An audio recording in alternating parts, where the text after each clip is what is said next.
ఈరోజే మంగళవారం, ధనుర్మాసం, పైగా శ్రవణ నక్షత్రం.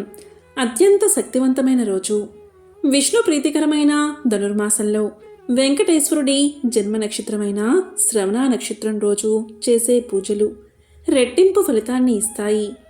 ఈరోజు ఉదయమే నిద్రలేచి స్నానమాచరించి ఇంటిని శుభ్రం చేసుకుని భక్తి శ్రద్ధలతో వెంకటేశ్వరుణ్ణి పూజించాలి.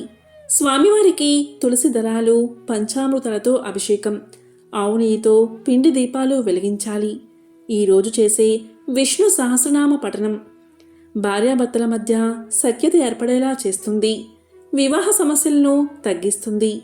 ఈరోజు విష్ణు ఆలయానికి వెళ్ళి తులసిమాలను స్వామికి సమర్పించి గోవిందనామాలు పారాయణం చేయడం వల్ల పెళ్లి కాని వారికి అడ్డంకులు తొలగి వివాహం జరుగుతుంది. ఈరోజు పిండి దీపాలు వెలిగించడం, గోవిందనామాలు చదవడం వల్ల స్వామి అనుగ్రహం తప్పకుండా మీకు కలుగుతుంది. తిరుమలలో తల నీలాలు అంటే తల వెంట్రుకలు ఇచ్చే ప్రదేశాన్ని కళ్యాణ కట్ట అంటారు. దీని వెనుక ఒక కథ ఉంది. ఒకసారి వెంకటేశ్వర స్వామి వారి తల్లి వకులమాతకు స్వామివారి జుట్టు కొంచెం ఊడిపోయినట్లు అనిపించి స్వామివారితో చెబుతుంది. అప్పుడు స్వామి అవును అని వకులమాతతో అనగా, అప్పుడు వకులమాత బాధపడకు నాయనా, నీకు కలియుగాంతం వరకు నీ భక్తులే నీకు వెంట్రుకలు సమర్పిస్తారు అని చెబుతుంది. అందుకే అప్పటినుంచి నేటి వరకు తిరుమలకు వచ్చిన భక్తులు తలనీలాలు సమర్పించి స్వామివారి కృపకు పాత్రులు అవుతూ ఉంటారు. తల నీలాల ముక్కు లేనివారు కనీసం 5 కత్తెరలు అయినా సమర్పించాలి అంటారు. శ్రీ వైష్ణవ సాంప్రదాయంలో గౌరవించబడే 12 మంది ఆల్వార్లలో ఒకరైన శ్రీ తిరుప్పన ఆల్వార్ దక్షిణ భారతదేశంలో చండాలుడు అని పిలువబడే తక్కువ కులంలో జన్మించారు. కానీ ఆయన భక్తి ఎంత గాఢంగా ఉండేది అంటే పవిత్రమైన కావేరీ నది ఒడ్డున భగవంతుడి పవిత్ర నామాలను జపిస్తూ తరచుగా స్పృహ కోల్పోయేవాడు. ఒకరోజు తిరుప్పన తన ప్రార్థనలో మునిగిపోయి నది ఒడ్డున స్పృహ కోల్పోయాడు. దాదాపు అదే సమయంలో లోకసారంగముని అనే బ్రాహ్మణ పూజారి శ్రీ రంగనాథస్వామి ఆలయానికి తిరిగి వస్తున్నాడు. అతను దేవత అభిషేకం అంటే ఆచార స్నానం కోసం నీటిని తీసుకువెళ్తున్నాడు. ఇక నది ఒడ్డున అపస్మారక స్థితిలో పడి ఉన్న తిరుప్పనను పూజారి చూసినప్పుడు దేవత కోసం ఉద్దేశించిన నీటి దగ్గర తక్కువ కులానికి చెందిన వ్యక్తి ఉండడం చూసి అతను ఆశ్చర్యపోయాడు. ఆ బ్రాహ్మణుడు నీరు కలుషితం అయిపోతుందేమో అని ఎంతగానో భయపడ్డాడు. స్పృహ కోల్పోయిన తిరుప్పన్ను కనీసం లేపడానికి కూడా అతను ఇష్టపడలేదు. దానికి బదులుగా తిరుప్పనపై ఆ బ్రాహ్మణుడు మట్టి ముద్దను విసిరాడు. ఇలా విసరగా కొంతసేపటికి తిరుప్పన కళ్ళు తెరిచాడు. లోకసారంగముని తన విధులను పూర్తి చేయడానికి ఆలయానికి తిరిగి వచ్చాడు. అయితే అతను గర్భాలయంలోకి అడుగు పెడదాము అనుకునేసరికి ఆలయ తలుపులు లోపల నుంచి రహస్యంగా బిగించి ఉన్నాయి. తనని ఎవరో లోపలికి రాకుండా చేస్తున్నారని గమనించాడు ఆ బ్రాహ్మణుడు. కలవరపడిపోయాడు. పూజలు చేయడం ప్రారంభించాడు. ఈ విధంగా కొంత సమయం గడిచాక ఆలయం లోపల నుంచి దైవిక స్వరం ఇలా వినిపించింది. ఆ స్వరం ఎవరిదో కాదు, శ్రీ రంగనాథుడిదే. రంగనాథుడు బ్రాహ్మణుడితో ఇలా చెప్పాడు, నీవు తిరుప్పన్ను సృహ నుంచి లేపడానికి కొట్టిన మట్టి ముద్దలు నాకు తగిలాయి. అవి ఎంతగానో నన్ను గాయపరిచాయి. నేను ఎంతగానో బాధపడ్డాను. ఈ ఆలయ తలుపులు తెరుచుకోవాలి అంటే నీవు వెంటనే తిరుప్పన దగ్గరకు వెళ్ళివు. అతన్ని భుజాలపై మోసుకువచ్చి ఈ ఆలయం చుట్టూ ప్రదక్షిణ చెయ్యి. అప్పుడే ఈ తలుపులు తెరుచుకుంటాయి అని రంగనాథుడు వినిపించాడు. అప్పుడే నీకు గర్భగుడిలోకి ప్రవేశం ఉంటుంది అని హెచ్చరించాడు. ఇక బ్రాహ్మణుడు తన తప్పును తెలుసుకున్నాడు. ఆ తిరుప్పనుడి యొక్క భక్తిని అర్థం చేసుకున్నాడు. వెంటనే ఆ లోకసారంగముని తిరుప్పని కోసం వెతికాడు. ఇక తిరుప్పణ్ణి క్షమాపణ కోరుతూ వినయంగా తన భుజాలపై ఎత్తుకుని ఆలయం చుట్టూ తిరిగాడు. వారు ఆ విధంగా ప్రదక్షిణ పూర్తి చేయగానే ఆలయ తలుపులు అద్భుతంగా తెరుచుకున్నాయి. అప్పుడు తిరుప్పన్ని కూడా గర్భగుడిలోకి తీసుకువచ్చాడు ఆ ముని. అక్కడ తిరుప్పనికి రంగనాథుడి దివ్యదర్శనం లభించింది. ప్రభు అందానికి ముగ్ధుడైన తిరుప్పన ప్రభు రూపాన్ని అలాగే లక్షణాలను వివరించి అమరనాథ పిరాన్ అని పిలువబడి ప్రసిద్ధ 10 శ్లోకాలను కూర్చిపాడాడు. శ్రీ వైష్ణవ సాంప్రదాయంలో అత్యంత ముఖ్యమైన వ్యక్తులలో ఒకరిగా శ్రీ తిరుప్పన ఆళ్వార్ గౌరవించబడ్డారు. ఎంతో విశేషమైన ఈరోజు శ్రీవారి పెళ్లి కథను వింటే చాలు మీ ఇంట్లో అన్నీ శుభాలే జరుగుతాయి. వివాహం కాని వారికి త్వరలోనే వివాహం జరుగుతుంది. ఒకసారి వైకుంఠంలో శ్రీమన్నారాయణుడు ఆదిశేషుడిపై విశ్రమించి ఉండగా జగన్మాత శ్రీ మహాలక్ష్మి స్వామివారి పాదాలు ఒత్తుతూ ఉన్నది. ఆ దంపతుల అన్యోన్యత లోకానికి ఆదర్శం. ఈ సృష్టిలోని అందమంతా ఆ శ్రీ మహాలక్ష్మి తల్లిందే కలదు. శేషుడిపై కూర్చుని భర్తకు సపరిచర్యలు చేస్తున్న ఆ ముద్ద మనోహర రూపిణి ఎంతో దివ్యంగా ఉంది. సృష్టి మొత్తాన్ని తనలో నింపుకుని ఆ సృష్టినంతటినీ పోషిస్తూ వారందరి హృదయాల్లోనూ చిరునవ్వుతో ఉండే ఆ పరబ్రహ్మమూర్తి శ్రీమన్నారాయణుడు తన ముద్దుల పట్టమనిషి వంక చిరునవ్వుతో చూస్తూ ఏవో కబుర్లు చెప్తున్నాడు. ఏమి విశేషం చెప్తున్నాడో కాని ఆ తల్లి పెర్మిటి వంక ఆశ్చర్యంగా చూస్తుంది. ఇంతలోనే మళ్ళీ ఏదో వేలాకులం చేస్తున్నట్లు ఉన్నాడు. ఆ జగన్మాత సిగ్గుతో ముడుచుకుంది. ఆ తల్లి సిగ్గుపడితే ఆ ప్రకృతిలోని పుష్పాలన్నీ ముడుచుకున్నట్లు ప్రకృతి మొత్తానికి ఒక వింత శోభ చేకూరింది. ఇంతలో అక్కడికి నారదులవారు వచ్చారు. సర్వకాల సర్వావస్థలయందు తన నామస్మరణమే చేసే నారదులవారు అంటే స్వామికి ఎంతో అభిమానం, ఎంతో ప్రేమ. నారదుడు రాగానే స్వామివారు ఏం నారదా, ఏమిటి విశేషం అని నవ్వుతూ నారదుణ్ణి పలకరించారు. అప్పుడు నారదులవారు, ఓ పరందామా, నీకివే నా నమస్కారాలు. నీకు తెలియని విశేషాలేముంటాయి స్వామి? ఈ సకల చరాచర సృష్టిని నీ కనుసన్నలయందే నడుస్తుంది కదా. సకల జీవకోటి స్వరూపమే కదా నీవు. నీకు తెలియంది నాకు తెలిసింది ఏముంటుంది స్వామి? నీ దయవల్ల అన్ని లోకాల వారు ఎంతో సుఖంగా ఉన్నారు. ఒక్క భూలోకంలో మాత్రం పాపం ఎక్కువై జనులు పుణ్యకార్యాలు చేపట్టడం మర్చిపోతున్నారు. ధర్మాధర్మ విచక్షణ కోల్పోతున్నారు అన్నాడు నారదుడు. ఇది వింటున్న శ్రీమన్నారాయణల వారు కనులు మూసుకుని చిరునవ్వు నవ్వారు. ఆ నవ్వుకు అర్థమేమిటో నారదుల వారికి అంతు పట్టలేదు. ఇంతలో శ్రీ మహాలక్ష్మీదేవి కల్పించుకుని, నారదా, భూలోకవాసులు ఎందుకు ఇలా ప్రవర్తిస్తున్నారు? వారిలో భక్తి విచక్షణ జ్ఞానం ఎందుకు పూర్తిగా సన్నగిల్లింది? ఎందుకు వారు సన్మార్గంలో నడవడం లేదు అని ప్రశ్నించింది. అప్పుడు నారదుడు ఇలా సమాధానం చెప్పాడు. ఏమో తల్లి, అన్నీ ఆ శ్రీమన్నారాయణుడికే మాత్రం తెలుసు. ఒక్కటి మాత్రం నిజం, భూలోకంలోని ప్రజలందరూ సంసార సాగరంలో కొట్టుమిట్టాడుతూ అనేక బాధలు పడుతున్నారు. వారి బాధలు తగ్గించి వారిని రక్షించమని మిమ్మల్ని వేడుకోవడానికే వచ్చాను అని నారదుల వారు శ్రీ మహాలక్ష్మికి తెలియచేశారు. ఇలా కాసేపు కబుర్లు చెప్పుకున్న తర్వాత నారదుల వారు శ్రీ లక్ష్మీనారాయణల దగ్గర సెలవు తీసుకుని లోక సంచానార్థం సాగిపోయాడు. నారదుడు అలా వెళ్ళాడో లేదో ఒక్కసారి వాతావరణమంతా గంభీరంగా మారిపోయింది. ఏదో అవాంతరం రానున్నట్లుగా అనిపించింది. ఇంతలో రుసరుసలాడుతూ కోపంతో ఊగిపోతూ భృగు మహర్షి అక్కడికి ప్రవేశించాడు. వచ్చిందే తడువుగా జగన్నాథుడి హృదయంపై తటాలున కాలుతో తన్నాడు. ఒక్కసారిగా జరిగిన ఈ పరిణామానికి జగన్మాత ఉలిక్కి పడింది.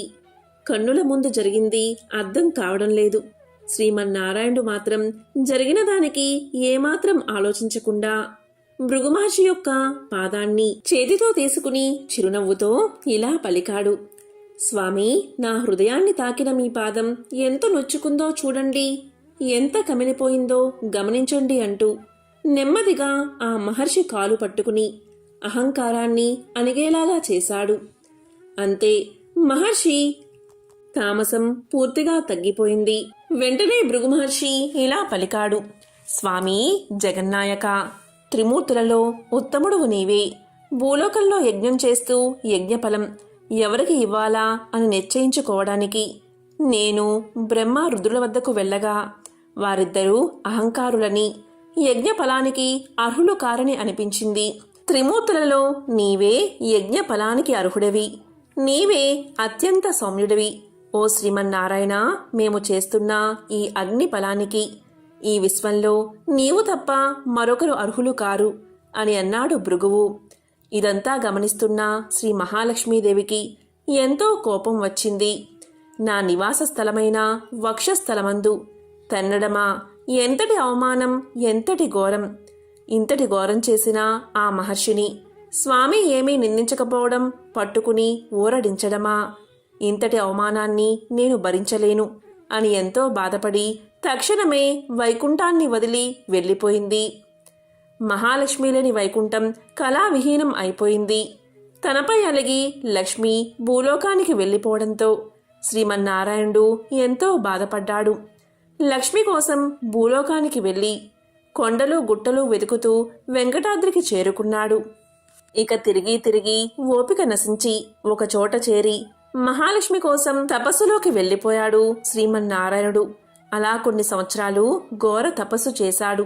ఇక స్వామి చుట్టూ పెద్ద పెద్ద పుట్టలు వచ్చాయి. కానీ స్వామి తన తపస్సును మాత్రం మానలేదు. లక్ష్మీనారాయణుడు వైకుంఠాన్ని విడిపోవడంతో వైకుంఠవాసులంతా కూడా ఎంతో బాధపడ్డారు. ఇక దేవతలంతా జరిగింది తెలుసుకుని ఎంతో చింతించారు. ఇక బ్రహ్మదేవుడు మహేశ్వరుడి వద్దకు వెళ్ళి ఇలా అన్నాడు: ఓ పరమేశ్వర, అదిగో భూలోకం వైపు చూడండి. తిండి తిప్పలు మాని శ్రీ మహాలక్ష్మి కోసం విష్ణువు ఎలా తపస్సు చేస్తూ ఉన్నాడో చూడండి అన్నాడు బ్రహ్మ. ఓ పరమేశ్వర, మనిద్దరం తక్షణమే భూలోకానికి వెళ్ళి ఆ స్వామి యొక్క ఆలనా పాలనా చూడాలి అని అనగానే రుద్రుడు కూడా ఇందుకు ఒప్పుకుని బ్రహ్మ రుద్రులు ఇద్దరూ కలిసి భూలోకానికి మారు వేషంలో చేరారు. ఆ రోజుల్లో వెంకటాద్రి ప్రదేశాన్ని ఒక చోళ మహారాజు పరిపాలిస్తూ ఉండేవాడు. ఒకనాడు లక్ష్మీదేవి గోపాలిక రూపాన్ని, బ్రహ్మ ఆవు రూపాన్ని, ఇంద్రుడు లేగదూడ రూపాన్ని ధరించి ఆ రాజు ఆస్థానానికి వెళ్లారు. గోపాలిక రూపంలో ఉన్న మహాలక్ష్మి చోళరాజుతో ఈ ఆవు ఎంతో ఎక్కువ పాలు ఇస్తుందని, ఇది ఉన్న చోట సర్వసంపదలు కలుగుతాయని చెప్పింది. అప్పుడు చోళరాజు ఆవు దూడలు తనకు కావలసిందని కోరగా లక్ష్మీదేవి అలాగే ఒప్పుకుంటుంది. ఆ రెండిటిని రాజుగారి గోశాలకు తరలిస్తారు. రాజు గోశాల్లో ఉన్న అన్ని ఆవులతో పాటు బ్రహ్మ రూపంలో ఉన్న ఆవును కూడా మేతకు ఊరి బయటకు పంపించేవాడు. ఆవు మేతకని వెళ్లి శ్రీనివాసుడు ఉన్న పుట్ట దగ్గరకు చేరుకుని పుట్ట దగ్గర నుంచుని పొదుగు నుంచి పాలు స్రవించేది. ఆ పాలు తాగే శ్రీనివాసుడు తన ఆకలి తీర్చుకునేవాడు. అటు తర్వాత తిరిగి తన మందలో కలిసిపోయి సాయంత్రానికి గోశాలను చేరుకునేది. ఆవు ఇలా కొన్ని రోజులు జరిగిన తర్వాత గోపాలకులు ఆ ఆవు దూడలు చిక్కిపోవడం గమనించారు. అంతేకాదు, సాయంకాలం గోశాలలో పాలు పితికే సమయంలో ఆ ఆవు దగ్గర ఏమాత్రం పాలు ఉండేవి కాదు. రోజు తర్వాత రోజు ఇలా ఎందుకు జరుగుతుందో అర్థం కాక గోపాలుడు మరుసటి నాడు ఎలాగైనా ఈ ఆవు రోజంతా ఎక్కడ తిరుగుతుందో గమనించాలని నిశ్చయించుకున్నాడు. మరునాడు గోపాలుడు దూరం నుంచి గమనిస్తూ ఉండగా బ్రహ్మ రూపంలోని ఆ ఆవు మంద నుంచి వేరుపడ్డం, పుట్టవద్ద పాలు స్రవింపచేయడం గమనించాడు గోపాలుడు. ఓహో, ఇదా జరుగుతుంది రోజు అని అనుకుని గోపాలుడు ఎంతో కోపావేశంతో సరిగ్గా ఆ పుట్ట దగ్గరకు పరిగెత్తుకుని వెళ్ళి చేతిలోని గొడ్డలితో ఆవును చంపబోయాడు. ఇక ఆవు రూపంలో ఉన్న బ్రహ్మదేవుడికి అపకారం జరుగుతుందని గమనించిన శ్రీమన్నారాయణుడు ఒక్కసారిగా పుట్ట నుంచి పైకి లేచాడు. అంతే, ఆ గోపాలుడి చేతిలోని గొడ్డలి శ్రీనివాసుడికి తగిలి నుదుట గాయమై విపరీతంగా రక్తం కారసాగింది. ఒక్కసారిగా జరిగిన ఈ పరిణామానికి గోపాలుడు ప్రాణాలు విడిచాడు. ఈ విషయం తెలుసుకున్న చోళరాజు పుట్ట వద్దకు చేరుకున్నాడు. జరిగిన దానికి రాజే కారణమని శ్రీనివాసుడు చోళరాజును పిశాచంగా మారతావని శపించాడు. వెంటనే చోళరాజు శ్రీనివాసుణ్ణి సాక్షాత్తు శ్రీమన్నారాయణుడిగా గ్రహించి తన తప్పు క్షమించమని ఎంతో ప్రాధేయపడ్డాడు. అందుకు జాలిపడి శ్రీనివాసుడు శాప విమోచన మార్గం అనుగ్రహించాడు. ఇక దేవగురువైన బృహస్పతిని పిలిచి తన గాయాలకు మూలికా చికిత్స చేయించుకున్నాడు శ్రీనివాసుడు. ద్వాపర యుగంలోని యశోద వకులమాతగా జన్మించి ఆ సమీపంలోనే ఆశ్రమాన్ని నిర్మించుకుని నివసిస్తూ ఉంది. ఇక నారదుల వారి ద్వారా శ్రీమన్నారాయణుడు భూలోకానికి రావడం, తన ఆశ్రమానికి సమీపంలోనే ఉండడం తెలుసుకుని వకులమాత స్వామిని కలుస్తుంది. నాయనా, నీవు వచ్చి నా ఆశ్రమంలో ఉండు, ఇక నుంచి నీ పేరు శ్రీనివాసుడు అంది ఆమె. శ్రీనివాసుడు అందుకు సంతోషించి ఆమెతో పాటు వెళ్ళి ఆశ్రమంలోనే నివసించసాగాడు. ఆ రాజ్యాన్ని పరిపాలిస్తున్న ఆకాశరాజు ధరణీదేవి దంపతులకు వివాహమైన ఎన్ని సంవత్సరాలకు సంతానం కలగలేదు. వారిద్దరూ ఎన్నో వ్రతాలు చేశారు, అనేక పుణ్యతీర్థాలను దర్శించారు. అయినా ఫలితం లేకపోయింది. చివరికి ఆస్థాన జ్యోతిష్యుల సలహా ప్రకారం ఆకాశరాజు పుత్ర కామేష్టి యజ్ఞాన్ని తలపెట్టాడు. ఒక సుముహూర్తం నిశ్చయించుకుని బ్రాహ్మణులకు యజ్ఞానికి కావలసిన సామాగ్రి మొత్తం సమకూర్చాడు ఆకాశరాజు. ఇక యజ్ఞస్థలాన్ని పరిశుభ్రం చేసే పనిలో భాగంగా ముందుగా తానే స్వయంగా నాగలితో భూమిని దున్నడానికి ఉపక్రమించాడు. కొద్ది దూరం దున్నగాని ఒక్కసారిగా నాగలికి ఏదో ఒక వస్తువు తగిలిన శబ్దమైనది. ఏమి ఉంటుందా అని ఆశ్చర్యంతో తవ్వి చూడగా ఒక సువర్ణ ఖచ్చితమైన పెట్టె కనబడింది. ఇక ఆకాశరాజు వెంటనే భార్య ధరణీదేవిని పిలిచి ఆ పెట్టె తెరిచి చూశాడు. అయితే ఆ దంపతులకు ఎంతో ఆశ్చర్యం కలిగింది. ఆ పెట్టెలో సహస్ర పద్మాల మధ్య దివ్య తేజస్సుతో మెరిసిపోతూ ఒక పసిపాప కనిపించింది. అంతలో ఆకాశవాణి ఇలా పలికింది: ఓ రాజా, ఈ పసిపాపను సామాన్య బాలికగా భావించవద్దు. ఈమె సాక్షాత్తు లక్ష్మీదేవి అంశతో జన్మించింది. ఈమె వల్ల మీ దంపతుల జన్మ ధన్యమైనది. కాబట్టి ఈ బాలికను నీ కుమార్తెగా స్వీకరించు. ఈ బాలిక మున్ముందు నీకు అఖండ కీర్తిని తీసుకురాగలదు. ఈ శిశువు వల్ల నీ వంశంలోని ముందు వెనుక తరాల వారందరూ కూడా తరిస్తారు అని పలికింది. అప్పుడు ఆకాశరాజు దంపతులు మిక్కిలి ఆనందంతో యజ్ఞాన్ని పూర్తి చేసి ఆ పాపను అంతఃపురానికి తీసుకువెళ్లి పద్మావతి అని నామకరణం చేశారు. పద్మావతి లభించిన శుభ విశేషం చేత ఆ దంపతులకు అనతి కాలంలోనే మగపిల్లవాడు జన్మించాడు. ఆ బాలుడికి వసునారాయణుడు అని నామకరణం చేశారు. పద్మావతి, వసునారాయణుడు ఇద్దరూ అల్లారు ముద్దుగా పెరిగి పెద్దవారయ్యారు. పద్మావతి అతిలోక సౌందర్యవతిగా రూపుదిద్దుకుంది. రతీదేవి యొక్క అందం, సరస్వతి వంటి విద్యా విజ్ఞానాలు, గౌరీదేవి వంటి వర్చస్సు, లక్ష్మీదేవి యొక్క తేజస్సు అలంకారంగా కలిగి జగత్తులోని అద్భుత సౌందర్య రాశిగా అలరారసాగింది. ఒకనాడు నారద మునీశ్వరుడు లోక విహారం చేస్తూ ఆ రాజ్యానికి వచ్చి ఆకాశరాజు ధరణీదేవి దంపతుల వద్దకు వచ్చాడు. అక్కడ ఉన్న పద్మావతిని చూసి ఇలా దంపతులతో ఇలా పలికాడు: ఓ రాజదంపతులారా, మీరు ధన్యులు. ఈ పద్మావతి సామాన్య యువతి కాదు. ఈమె సాక్షాత్తు శ్రీ మహాలక్ష్మి యొక్క అంశతో జన్మించింది. నీకు త్వరలోనే సాక్షాత్తు శ్రీమన్నారాయణుడు అల్లుడు కాగలడు అని చెప్పి పద్మావతిని శీఘ్రమేవా కళ్యాణ ప్రాప్తిరస్తు అని దీవించి లోక సంచారానికై బయలుదేరి వెళ్ళిపోయాడు. అక్కడ వకులాదేవి ఆశ్రమంలో శ్రీనివాసుడు వకులమాత చేసే సపరిచర్యలతో సంతోషంగా కాలాన్ని గడుపుతున్నాడు. ఒకనాడు శ్రీనివాసుడికి వేటకు వెళ్దాము అనే తలంపు కలిగింది. ఈ మాట తల్లితో చెప్పగా వకులాదేవి శ్రీనివాసుడితో, నాయనా, నీవు సుకుమారంగా ఉంటావు. మృగాలతో వేట చాలా ప్రమాదం, వెళ్ళవద్దు నాయనా అని వారించింది. అందుకు శ్రీనివాసుడు, తల్లి, నీవేమీ చింతించవద్దు. ఆ మృగాలు నన్నేమీ చేయలేవు. నేను చక్కగా వేటాడి తిరిగి వస్తాను అని చెప్పి వకులాదేవి దగ్గర సెలవు తీసుకుని వేటకు వెళ్ళాడు. కాసేపు వేటాడిన తర్వాత అలసిన శ్రీనివాసుడు సమీపంలో ఒక కొలను కనిపించడంతో కాసిన్ని నీళ్లు తాగి ముఖం కడుక్కుని కాసేపు పక్కనే ఉన్న వనంలో పడుకున్నాడు. ఇంతలో శ్రీనివాసుడికి ఒక్కసారిగా కిలకిలమంటూ నవ్వులు వినపడ్డాయి. ఆ నవ్వులు ఎక్కడ్నుంచి వస్తున్నాయో అని ఆలోచిస్తూ ఉండగా ఎదురుగా చెలికత్తెలతో వస్తున్న ఒక అద్భుత సౌందర్య రాశి శ్రీనివాసుడికి కనబడింది. ఆమె మరెవరో కాదు, ఇష్టసకులతో వన విహారానికై వచ్చిన రాకుమార్తె పద్మావతి. పద్మావతి సౌందర్యానికి శ్రీనివాసుడికి నోటమాట రాలేదు. పద్మావతి కూడా ఒక్కసారి శ్రీనివాసుడి అద్భుత తేజస్సుకు ఆశ్చర్యపడి కనులు పెద్దగా చేసుకుని చూసింది. ఇంతలో పరపురుషుణ్ణి ఈ విధంగా చూడ్డమా అని మనసులో అనుకుని వెంటనే ముఖాన్ని పక్కకు తిప్పుకుంది.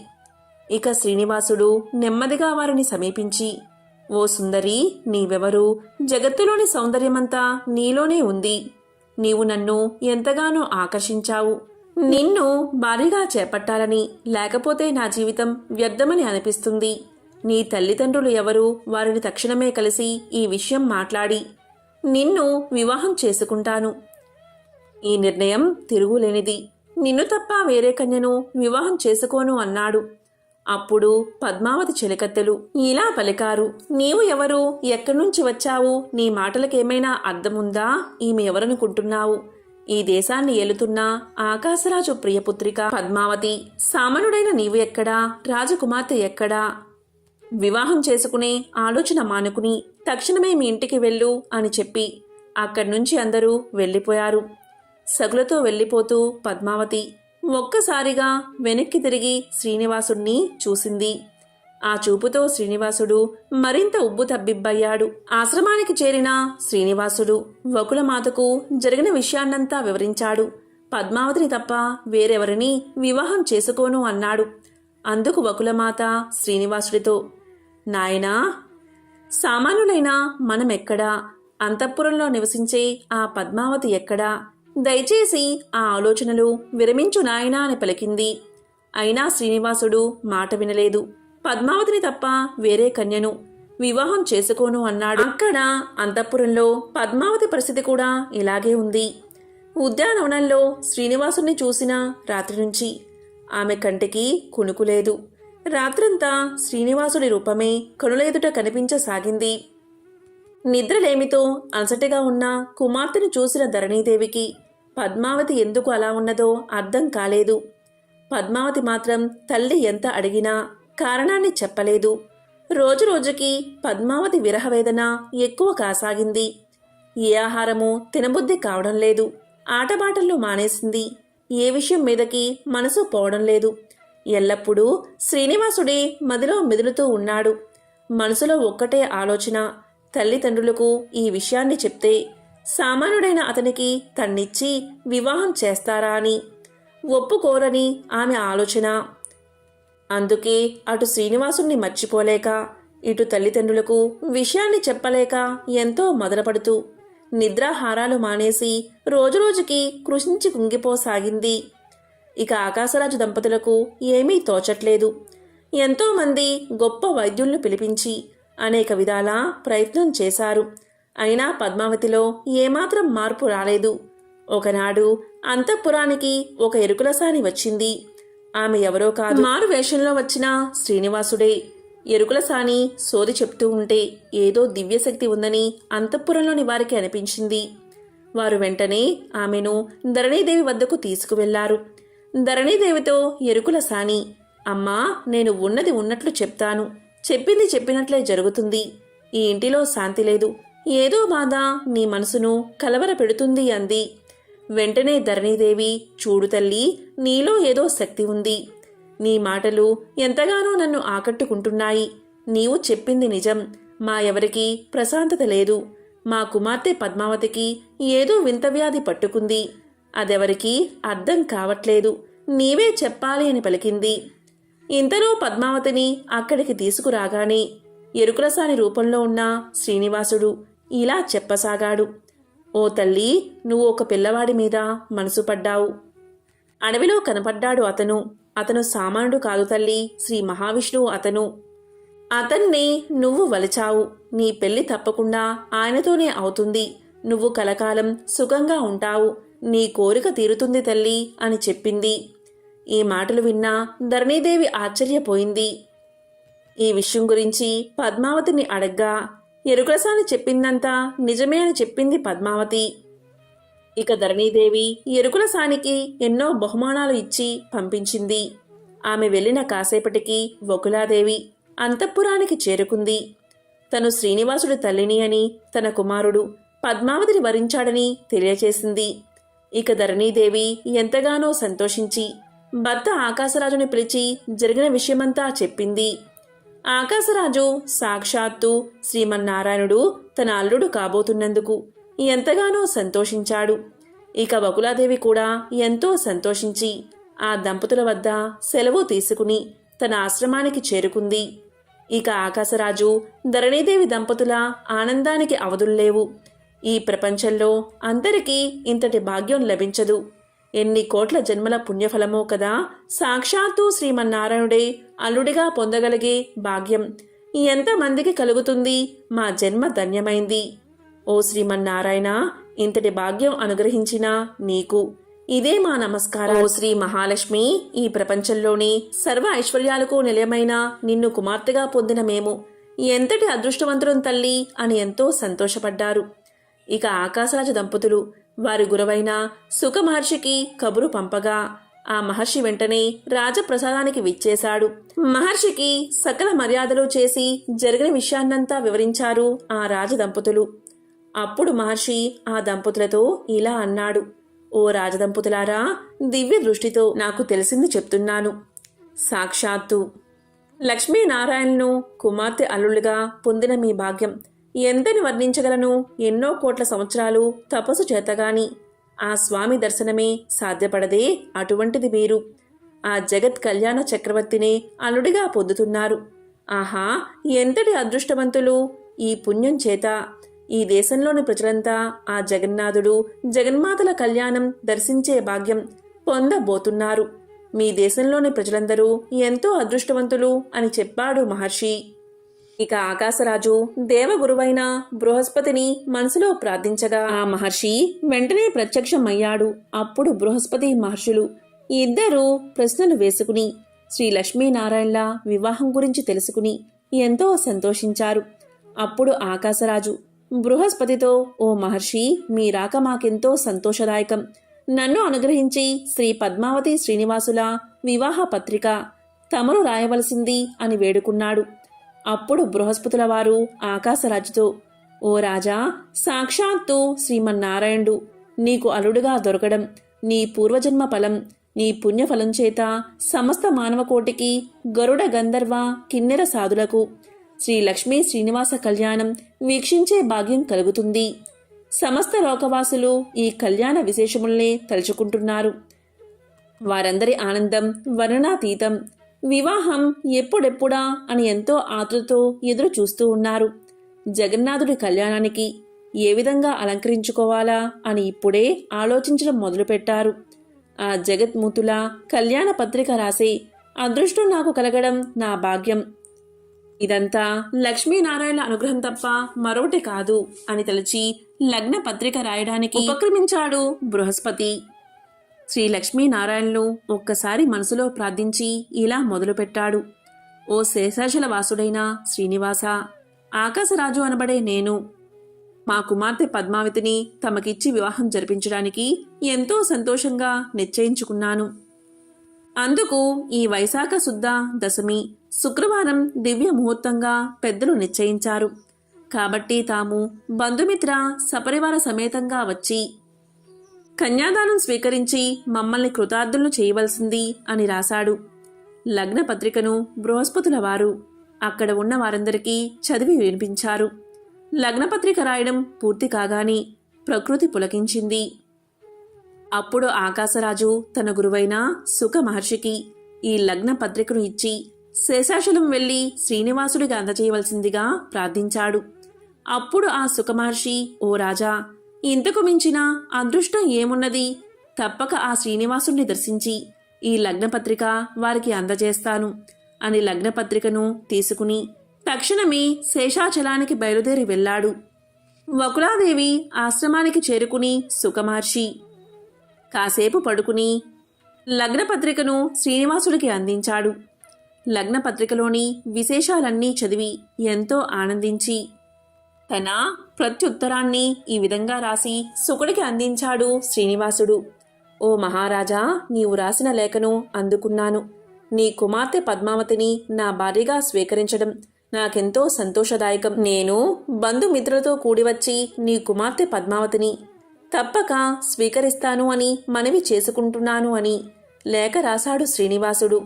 శ్రీనివాసుడి దగ్గర సెలవు తీసుకుని సుఖమహర్షి ఆకాశరాజును చేరుకున్నాడు. పద్మావతి కళ్యాణం నిశ్చయమైంది.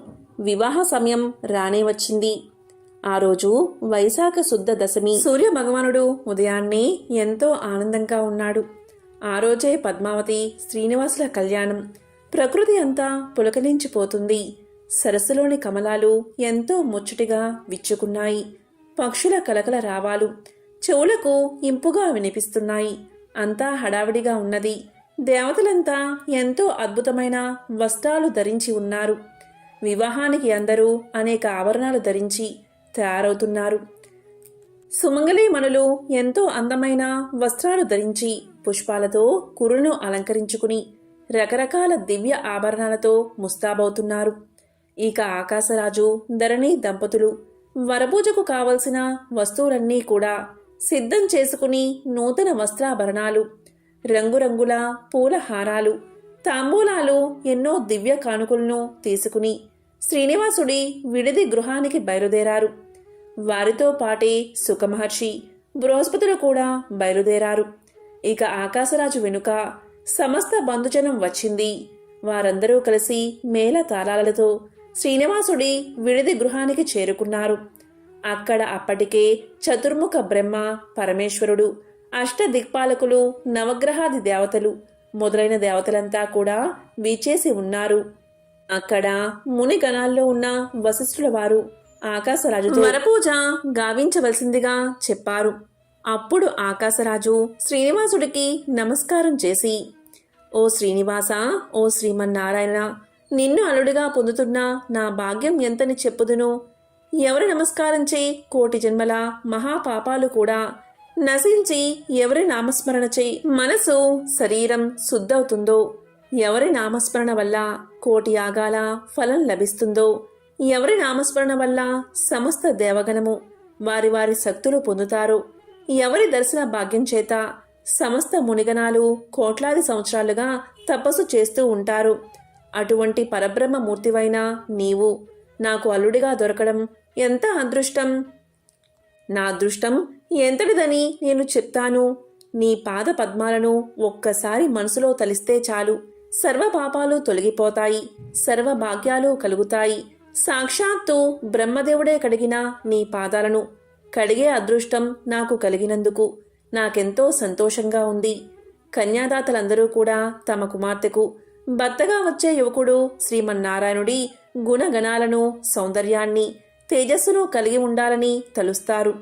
అటువంటిది సాక్షాత్తు నీవే నాకు అల్లుడిగా దొరకడంతో ఏ కన్యాదాతకు కలగని అదృష్టం నాకు దక్కింది అని ఆనంద బాష్పాలు కనుల వెంట రాగా శ్రీనివాసుడి పాద పద్మాలు కడిగి చందన, కుంకుమ, పుష్ప అక్షింతలతో పూజించాడు. సుమంగళీమణులు మంగళహారతి పాటలు పాడుతూ శ్రీనివాసుడికి హారతి పట్టారు.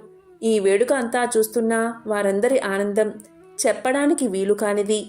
ఇక పెళ్లి కుమార్తె తన మందిరంలో ఎలా ఉందో చూద్దాం. సాక్షాత్తు సరస్వతీదేవి, గౌరీదేవి పద్మావతిని అలంకరిస్తున్నారు. అద్భుతమైన బంగారు రంగు పట్టుచీర కట్టి బంగారు కుచ్చులతో మల్లె మొగ్గలు జడలు వేసి పాపిట బొట్టు, చెంపన ముత్యాల సరాలతో అలంకరించారు. సరస్వతీదేవి కాళ్లకు పారాణి రాయగా గౌరీదేవి పద్మావతికి బుగ్గన చుక్క పెట్టింది. ఇంద్రుడి భార్య సచీదేవి పద్మావతికి ఎంతో అందమైన మెరుస్తున్న ఆభరణాలు అలంకరింపచేసింది. అప్సరసలు వచ్చి పద్మావతి చేతులకు కాళ్లకు గోరింటాకు పెట్టారు. ఆహా, ఆ తల్లి సౌందర్యం ఎంతని వర్ణించగలం. శ్రీనివాసుడిని మదిలో దోబూచులాడుతూ ఉండగా ఆలోచనలతో ఆనందిస్తూ ఇంతమంది ఉన్నారు కదా అని సిగ్గుపడి ముడుచుకుపోతూ ఉన్న శ్రీ మహాలక్ష్మిని వర్ణించడం ఎవరి తరం. ఈ సృష్టిలోని సౌందర్యమంతా ఆమెదే కదా. అంత చక్కటి బంగారు ఆభరణాలు ధరించింది కానీ ఈ సృష్టిలోని బంగారమంతా ఆమె స్వరూపమే కదా. ఎన్ని రకాల పుష్పాలను చక్కగా తురుముకున్నది కానీ ఆ పుష్పాల్లోని అందమంతా ఆ లతాంగిందే కదా. సృష్టిలోని ఐశ్వర్యమంతా ఆ తల్లి స్వరూపమే కదా. ఆహా, ఈ తల్లిని జగన్మాతను పెళ్లి కూతురుగా చూసి అక్కడ ఉన్నవారంతా మురిసిపోతున్నారు. శ్రీ పద్మావతి శ్రీనివాసుల వివాహం అత్యంత వైభవంగా కన్నుల పండుగగా 5 రోజులు జరిగింది. సమస్త విశ్వానికి ఆ 5 రోజులు కళ్యాణ వైభోగమే. సాక్షాత్తు శ్రీమన్నారాయణుల వారిని అల్లుడిగా పొందిన ఆ మహారాజు ఆనందానికి అంతుల్లేవు. ఆ రాజదంపతులు కుమార్తె పద్మావతిని సారెతోడ అత్తవారింటికి పంపించారు. వివాహమైన తర్వాత 6 నెలలు కొండ ఎక్కకూడదు అన్న నియమం చేత మార్గమధ్యలో శ్రీనివాసులు పద్మావతి దంపతులు అగస్త్యుని ఆశ్రమంలో 6 నెలల పాటు నివసించి తర్వాత వారిద్దరూ శేషాచలానికి బయలుదేరారు. బంధుమిత్ర సపరివారంగా శేషాచలం చేరిన తర్వాత దేవతలందరూ పుష్పాలు చల్లుతూ ఉండగా శ్రీనివాసుడు హృదయలక్ష్మి సమేత ఆనంద నిలయంలో ప్రవేశించాడు. పద్మావతి శ్రీనివాసుడి హృదయమున వ్యూహలక్ష్మిగా అలంకరించింది. ఆకాశం నుంచి దేవతలు పూలవాన కురిపించారు. శ్రీ పద్మావతి శ్రీనివాసుల కళ్యాణ విశేషాలు విన్నవారు, అలాగే చూసిన వారి జన్మ ధన్యాలు. శ్రీనివాసుడి వివాహ కథను విన్నా, చదివినా, చెప్పినా, వినిపించినా జన్మల పాపాలు తొలగి కోటి జన్మల పుణ్యం వస్తుంది. సకల శుభాలు కలుగుతాయి. ఓం శ్రీ మహాలక్ష్మియే నమః. ఓం నమో నారాయణాయ.